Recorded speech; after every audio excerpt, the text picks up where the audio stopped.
Our story begins on a June day in 17th century Boston, where the inhabitants are descendants from the Puritans and their settlement. Given the way the town was established, the townspeople have rigid sets of ideals for how people should act, and religion dominates the culture of their settlement. Our first character of importance is Hester Prynne, who emerged from the prison with her sin in her arms and the Scarlet Letter on her chest. Hester is being punished for committing adultery, but luckily her punishment is not death.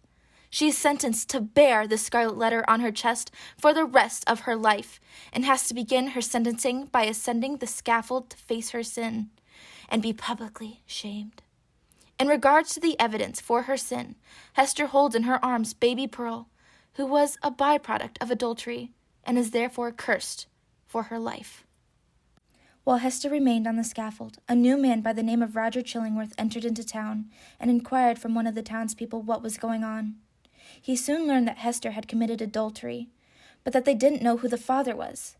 He learned that Hester had been married, but that 2 years had passed since she settled into town, and her husband never showed up. It was then that she committed the act of adultery, and the evidence of the crime was the baby she held on the scaffold. Roger Chillingworth is an interesting character to say the least, in that he was trained in medicine by the Native American Indians after being taken into captivity by them for a time. This explains why Roger was familiar with the surrounding herbs and other medicinal plants that he used to cure various ailments that the people had. Next, we have Reverend Arthur Dimmesdale. Dimmesdale is a young and admired clergyman. He came from England, where he was known for being a highly educated man in his great English universities. The governor of the town, Governor Bellingham, charged Dimmesdale with the responsibility of Hester. The Reverend took upon him the punishment of Hester Prynne, and was constantly aware of her presence as he tried to spread religion and the teachings of Christ to all the townspeople. While Dimmesdale is strong in his faith, he is weak in his health. He suffers from persistent nerves and the feeling that he is not good enough for his position in the church. A common trait of Dimmesdale is that he tends to clutch at his chest in moments of great importance, and when the surrounding environment brings out feelings of immense pressure. Governor Bellingham, who gave Dimmesdale the task of watching over Hester, is a prominent figure of the town. He finds ways to insert himself into the ongoings of each townsperson, and is quick to judge and ridicule the people. Bellingham thinks that he has a hand in everything that goes on in the town, but that same hand tends to turn a blind eye to the business that goes on in his own home. His sister, Mistress Hibbins, is often seen in the woods conducting evil business. She is a witch, and her actions only go unnoticed for some amount of time before she eventually is killed in the Salem witch trials. But the question remains, who is the father? Our first suspect is Governor Bellingham. He is in a position of power and takes a special interest in the case of Hester Prynne. At one point, a couple years following her sentencing, he attempted to take Pearl away from Hester since he failed to take his attention away from their case. Is his special interest because of him being a God-fearing man with a need for justice? Or is it because he has a special relationship and connection with the young Pearl? Next up is Bellingham's own sister, Mistress Hibbins. The mistress is known for her witchcraft and her connections with Satan and his power.